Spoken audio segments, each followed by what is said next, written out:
गुरु ब्रह्म महिमा अलेख शरण। नमस्कार दर्शक वृंद, आपण मानंकु आजिर राशिफल कार्यक्रम मु एस कुमार स्वागत जनाऊँगी। प्रतिदिन निजर राशिफल जानिबा पाई गुरुकृपा यूट्यूब चैनल को सब्सक्राइब करंतु और पाखरे थिबा बेल आइकन को प्रेस करी ऑल नोटिफिकेशन ऑन करी दियंतु, जहा फଳରେ आमे जेतेबेले वीडियो अपलोड करिवो प्रथमे आपण वीडियो देखि पारिबे। आमर यही वीडियो रे आपण संपूर्ण पंचांग सहित मेष ठारू मीन पर्यंत 12 गोटी राशिर राशिफल विषय रे जानि पारिबे। वीडियो को दयाकरी शेष पर्यंत देखंतु। वीडियोटी भल लागिथिले वीडियो को लाइक करंतु एवं आपणक प्रियजन पाखु शेयर करी जणांतु।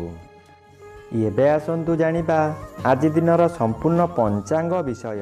आज 2026 मसीहा मार्च मास 7 तारिख शनिवार, दिल्ली स्वराब्द सन 1433 साल, स्वाधीन भारताब्द 79 वर्ष, महिमाद 199 वर्ष। उत्कल गजपति श्री श्री गजपति दिव्य सिंह देव महाराजांकर 69 अंक। सौरस्व फाल्गुन मास 23 दिन, चांद्रमते चैत्र कृष्ण पक्ष चतुर्थी तिथि रात्रि 8 घंटा 15 मिनिट पर्यंत। आजिर सूर्योदय विरजा क्षेत्र को 6 घंटा 4 मिनिट, कुंभ लग्न 2 दंड 57 लिता गते उदय। आजिर सूर्यास्त विरजा क्षेत्र को 5 घंटा 48 मिनिट, सिंह लग्न 4 दंड 9 लिता गते अस्त। आज तुला चंद्र 60 दंड, चित्रा नक्षत्र दिवा 12 घंटा 18 मिनिट पर्यंत। एहा परे स्वाति नक्षत्र।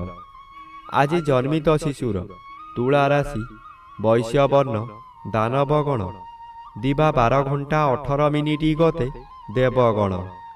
आज मृत व्यक्तिर एक पाद पुष्कर दोष, निषिद्ध खाद्य। आज रात्रि 8 घंटा 15 मिनिट मध्य मूला भोजन निषेध अटे। एहा परे तेल भोजन निषेध अटे। आजिर अमृत जोग दिवा 10 घंटा 4 मिनिट गते 1 घंटा 16 मिनिट मध्य एवं रात्रि 12 घंटा 2 मिनिट गते 1 घंटा 50 मिनिट मध्य। आजिर महेंद्र जोग नाही। आजिर काल बेला प्रातरु दिवा 7 घंटा 38 मिनिट मध्य एवं अपराह्न 5 घंटा 3 मिनिट गते 5 घंटा 48 मिनिट मध्य। आजिर 12 बेला दिवा 1 घंटा 54 मिनिट गते अपराह्न 3 घंटा 30 मिनिट मध्य। आजिर काल रात्रि अस्तरु रात्रि 7 घंटा 23 मिनिट मध्य एवं शेष रात्रि 3 घंटा 41 मिनिट गते 6 घंटा 3 मिनिट मध्य। आजिर राहु काल पूर्वाह्न 9 घंटा ठारू 10 घंटा 30 मिनिट मध्य। आजिर घात चंद्र नाही। दिवा 12 घंटा 18 मिनिट गते मिथुन राशिर घात नक्षत्र, रात्रि 8 घंटा 15 मिनिट मध्य वृष राशि और कुंभ राशिर घात तिथि। वृष राशि, सिंह राशि और कन्या राशिर घात 12। प्रिय बंधुगण, एबे आसंतु जानिबा मेष ठारू मीन पर्यंत 12 गोटी राशिर राशिफल विषय रे। राशि चक्र प्रथम राशि मेष राशि। आज मेष राशि जन्मित व्यक्ति मानक सकाशे एकादश स्थान रे रवि और सप्तम स्थान रे चंद्र गोचर करुथिबारु आपणकर प्रत्येक दिगरु शुभ फल मान मिलिबो। एही समय रे चाकिरी न पाउथिबा व्यक्ति चाकिरी पाई पारंती। चाकिरी करुथिबा व्यक्ति मानकर पदोन्नति होई पारे। व्यवसाय करुथिबा व्यक्ति अधिक व्यवसाय को वृद्धि करि पारंती। उत्तम रूपे व्यवसाय चलिबो। आशा ठारू अधिक लाभ करिबे। आज परिवार को नूतन बंधु आसी पारंती। एबे आसंतु जानिबा राशि चक्र द्वितीय राशि वृष राशि विषय रे।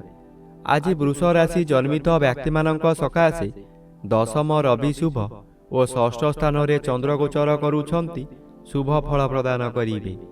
आज आपणक परिवार मध्य हस खुशीर उत्तम वातावरण खेलीजीव। ବିଗତ ଦିନମାନଙ୍କରେ ଆପଣ ପ୍ରତ୍ୟେକ କାର୍ଯ୍ୟରେ ଫେଲ୍ ମାରିଥିଲେ। ଏବେ ଯେଉଁ କାର୍ଯ୍ୟ କରିବାକୁ ଆଗ୍ରହ ପ୍ରକାଶ କରିବେ ତହିଁରେ ସଫଳତା ନିଶ୍ଚୟ ମିଳିବ। ଷଷ୍ଠ ଚନ୍ଦ୍ର ଆର୍ଥିକ ଦୃଷ୍ଟିରେ ଉନ୍ନତି ଆଣେ। ଆପଣ ଯେଉଁ ବ୍ୟବସାୟ କରୁଛନ୍ତି ତହିଁରେ ଆଶାଠାରୁ ଅଧିକ ଆୟ କରିବେ। ଏବେ ଆସନ୍ତୁ ଜାଣିବା ରାଶିଚକ୍ରର ତୃତୀୟ ରାଶି ମିଥୁନ ରାଶି ବିଷୟରେ। ଆଜି ମିଥୁନ ରାଶି ଜନ୍ମିତ ବ୍ୟକ୍ତିମାନଙ୍କ ସକାଶେ ପଞ୍ଚମ ସ୍ଥାନରେ ଚନ୍ଦ୍ରଗୋଚର କରୁଛନ୍ତି ଅଶୁଭ ଫଳ ପ୍ରଦାନ କରିବେ।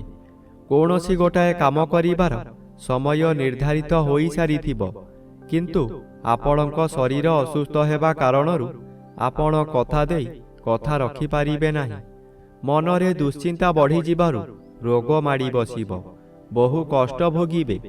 ଏହି ସମୟରେ କେଉଁଠାରୁ ବଡ଼ ଦୁଃଖ ଖବର ପାଇ ବୋଝ ଉପରେ ଲଳିତା ବିଡ଼ା ସଦୃଶ୍ୟ ହେବ। ଏବେ ଆସନ୍ତୁ ଜାଣିବା ରାଶିଚକ୍ରର ଚତୁର୍ଥ ରାଶି କର୍କଟ ରାଶି ବିଷୟରେ। ଆଜି କର୍କଟ ରାଶି ଜନ୍ମିତ ବ୍ୟକ୍ତିମାନଙ୍କ ସକାଶେ ଚତୁର୍ଥ ସ୍ଥାନରେ ଚନ୍ଦ୍ରଗୋଚର କରୁଛନ୍ତି। କୃଷ୍ଣ ପକ୍ଷ ହେତୁ ଆଜି ବେଶୀ ବିଚଳିତ ଲାଗିବ ନାହିଁ। ଧୈର୍ଯ୍ୟର ସହିତ ଆଗକୁ ଆଗକୁ ମାଡ଼ିଯିବେ। ଅର୍ଥ ଆସିବାର ବାଟ ଫିଟିଯିବ, କିନ୍ତୁ ତତ୍କ୍ଷଣାତ୍ ମିଳିବ ନାହିଁ। ଚାକିରି କରୁଥିବା ବ୍ୟକ୍ତିମାନେ ଶୁଭ ଖବର ପାଇ ଆନନ୍ଦିତ ହେବେ। ଚତୁର୍ଥ ସ୍ଥାନ ବିଦ୍ୟାସ୍ଥାନ ଓ ମାତୃସ୍ଥାନ ହୋଇଥିବାରୁ ମାତୃ ସହିତ କିଛି କଥା କଟାକଟି ହୋଇପାରେ। ଆଜି ବିଦ୍ୟାର୍ଥୀମାନେ ବିଦ୍ୟାରେ ଉନ୍ନତି କରିବେ। ଏବେ ଆସନ୍ତୁ ଜାଣିବା ରାଶିଚକ୍ରର ପଞ୍ଚମ ରାଶି ସିଂହ ରାଶି ବିଷୟରେ। ଆଜି ସିଂହ ରାଶି ଜନ୍ମିତ ବ୍ୟକ୍ତିମାନଙ୍କ ସକାଶେ ତୃତୀୟ ସ୍ଥାନରେ ଚନ୍ଦ୍ରଗୋଚର କରୁଥିବାରୁ ଶୁଭ ଫଳ ପ୍ରଦାନ କରିବେ। ଆଜି ଆପଣଙ୍କର ଏହି ସମୟରେ ବହୁ ଚେଷ୍ଟା କରି ବାରମ୍ବାର ବିଫଳ ହେଉଥିବା କାର୍ଯ୍ୟ ହଠାତ୍ ଆପଣଙ୍କର ସପକ୍ଷରେ ଯିବ। ବହୁ ଅର୍ଥର ମାଲିକ ଆପଣ ହୋଇପାରନ୍ତି। ପୂର୍ବରୁ ଖରାପ ଥିବା ସ୍ୱାସ୍ଥ୍ୟ ଏହି ସମୟରେ ମନର ବଳ ବୃଦ୍ଧି ପାଇଥିବାରୁ ସ୍ୱାସ୍ଥ୍ୟ ଉତ୍ତମ ରହିବ। ବନ୍ଧୁବାନ୍ଧବମାନେ ଆପଣଙ୍କର ପ୍ରଶଂସା ଗାନ କରିବେ। ଏବେ ଆସନ୍ତୁ ଜାଣିବା ରାଶିଚକ୍ରର ଷଷ୍ଠ ରାଶି କନ୍ୟା ରାଶି ବିଷୟରେ। ଆଜି କନ୍ୟା ରାଶି ଜନ୍ମିତ ବ୍ୟକ୍ତିମାନଙ୍କ ସକାଶେ ଦ୍ୱିତୀୟ ସ୍ଥାନରେ ଚନ୍ଦ୍ରଗୋଚର କରୁଛନ୍ତି ଅଶୁଭ ଫଳ ପ୍ରଦାନ କରିବେ ଓ ଘାତବାର ଅଶୁଭ ଫଳ ମିଳିବ। ଆଜି ଆପଣ ବହୁ ସମାଲୋଚନାର ଶିକାର ହୋଇପାରନ୍ତି। ଆପଣ ଯେଉଁ କାର୍ଯ୍ୟ କରିବେ ତହିଁରେ ପ୍ରତ୍ୟେକ ବ୍ୟକ୍ତି ପ୍ରବଳ ବିରୋଧ କରିବେ। ଏହି ସମୟରେ ଆପଣଙ୍କର ନାସା କର୍ଣ୍ଣ ଚକ୍ଷୁ ଆଦିରେ ଆଘାତ ଲାଗିପାରେ। ଆଜି ସାମାନ୍ୟ କଥାରେ ଆପଣ ଉତ୍ତେଜିତ ହୋଇଯିବେ ଓ ନିଜ ଜିଦ୍ ରଖିବାକୁ ଯାଇ ବହୁତ ଅର୍ଥହାନି କରିବେ। ଏବେ ଆସନ୍ତୁ ଜାଣିବା ରାଶିଚକ୍ରର ସପ୍ତମ ରାଶି ତୁଳା ରାଶି ବିଷୟରେ। ଆଜି ତୁଳା ରାଶି ଜନ୍ମିତ ବ୍ୟକ୍ତିମାନଙ୍କ ସକାଶେ ଶ୍ରୀଚନ୍ଦ୍ର ଗୋଚର କରୁଛନ୍ତି କିଛି ଶୁଭ ଫଳ ପ୍ରଦାନ କରିବେ। ଏହି ସମୟରେ ଗୃହରେ କିଛି ମାଙ୍ଗଳିକ କାର୍ଯ୍ୟ ହୋଇପାରେ। ଖୁବ୍ ଧୁମ୍ଧାମ୍ରେ ଆନନ୍ଦ ଉତ୍ସବ ପାଳିବେ। ନିଜ ପାଖରେ ଅର୍ଥ ଥାଉ କି ନ ଥାଉ ସ୍ୱାଦିଷ୍ଟ ଭୋଜନ କରିବା ସହିତ ପରିବାର ଲୋକଙ୍କୁ ଖୁଆଇ ଆନନ୍ଦ ଅନୁଭବ କରିବେ। ଆଜି ଦିନରେ କଦାପି ନୂତନ ଗୃହ ଆରମ୍ଭ କରନ୍ତୁ ନାହିଁ, ନଚେତ୍ କୌଣସି ଅଘଟଣ ଘଟିପାରେ। ଏବେ ଆସନ୍ତୁ ଜାଣିବା ରାଶିଚକ୍ରର ଅଷ୍ଟମ ରାଶି ବିଛା ରାଶି ବିଷୟରେ। ଆଜି ବିଛା ରାଶି ଜନ୍ମିତ ବ୍ୟକ୍ତିମାନଙ୍କ ସକାଶେ ଦ୍ୱାଦଶ ସ୍ଥାନରେ ଚନ୍ଦ୍ରଗୋଚର କରୁଛନ୍ତି ଶୁଭ ଫଳ ପ୍ରଦାନ କରିବେ। ଆଜି କୌଣସି ଦୂର ସ୍ଥାନକୁ ଯାତ୍ରା କରିବାର ଥିଲେ ନିର୍ଭୟରେ ଯାତ୍ରା କରନ୍ତୁ, ଫଳପ୍ରଦ ନିଶ୍ଚୟ ହେବ। ଆଜି ସମୟରେ ପ୍ରାୟତଃ ପଦଯାତ୍ରା ଆପଣଙ୍କ ପକ୍ଷେ ଶୁଭଙ୍କର ହେବ। ଆୟ ପରିମାଣରେ କିଛି ଉନ୍ନତି ଆସିବ। ବ୍ୟବସାୟରେ ସଂଯତ ରହିଲେ ଓ ମିଠା କଥାମାନ କହିଲେ ଭଲ ଆୟ ହେବା ସହିତ ଗରାଖ ସହିତ ଭବିଷ୍ୟତ ସକାଶେ ବ୍ୟବସାୟ ଭଲ ହେବ। ଏବେ ଆସନ୍ତୁ ଜାଣିବା ରାଶିଚକ୍ରର ନବମ ରାଶି ଧନୁ ରାଶି ବିଷୟରେ। ଆଜି ଧନୁ ରାଶି ଜନ୍ମିତ ବ୍ୟକ୍ତିମାନଙ୍କ ସକାଶେ ତୃତୀୟ ସ୍ଥାନରେ ରବି ଓ ଏକାଦଶ ସ୍ଥାନରେ ଚନ୍ଦ୍ରଗୋଚର କରୁଥିବାରୁ ଆପଣଙ୍କୁ ରାଜଯୋଗ ଫଳ ମିଳିବ। ଆପଣ ବହୁ ଦିନରୁ ଯେଉଁ କାର୍ଯ୍ୟ ସକାଶେ ଅପେକ୍ଷା କରିଥିଲେ ତାହା ଏହି ସମୟରେ ନିଶ୍ଚୟ ପୂରଣ ହେବ। କୌଣସି ଅଫିସରଙ୍କ ସାକ୍ଷାତ ପାଉନଥିଲେ, ଏବେ ତାଙ୍କ ସହିତ ସାକ୍ଷାତ ହେବ। ତାଙ୍କ ସହଯୋଗରେ ଆପଣ ବହୁ ନୂତନ କାମ ପାଇ ଉପକୃତ ହେବେ। ଏବେ ଆସନ୍ତୁ ଜାଣିବା ରାଶିଚକ୍ରର ଦଶମ ରାଶି ମକର ରାଶି ବିଷୟରେ। ଆଜି ମକର ରାଶି ଜନ୍ମିତ ବ୍ୟକ୍ତିମାନଙ୍କ ସକାଶେ ଦ୍ୱିତୀୟ ରବି ଶୁଭ ଓ ଦଶମ ସ୍ଥାନରେ ଚନ୍ଦ୍ରଗୋଚର କରୁଛନ୍ତି ଶୁଭ ଫଳ ପ୍ରଦାନ କରିବେ। ଆପଣଙ୍କ କର୍ମକ୍ଷେତ୍ରରେ ଉଚ୍ଚତର ପାହ୍ୟାକୁ ଉନ୍ନୀତ ହେବେ। ଏହି ସମୟରେ ନୂତନ କର୍ମ ମଧ୍ୟ ମିଳିବ। ଯେକୌଣସି କାମ କରନ୍ତୁ ତହିଁରେ ସଫଳତା ମିଳିବ। ଉପରିସ୍ଥ ଅଫିସରଙ୍କଠାରୁ ପ୍ରଶଂସାମାନ ମିଳିବ। ପ୍ରତିଷ୍ଠା ଲାଭ କରିବେ।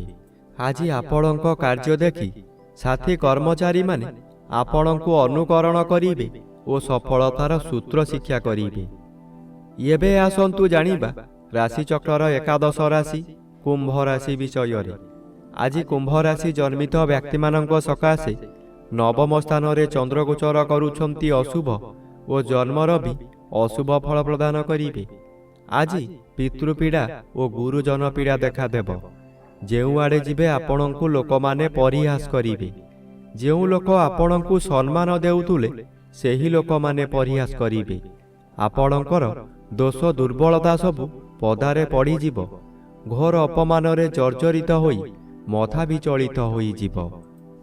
ଏବେ ଆସନ୍ତୁ ଜାଣିବା ରାଶିଚକ୍ରର ଦ୍ୱାଦଶ ବା ଶେଷ ରାଶି ମୀନ ରାଶି ବିଷୟରେ।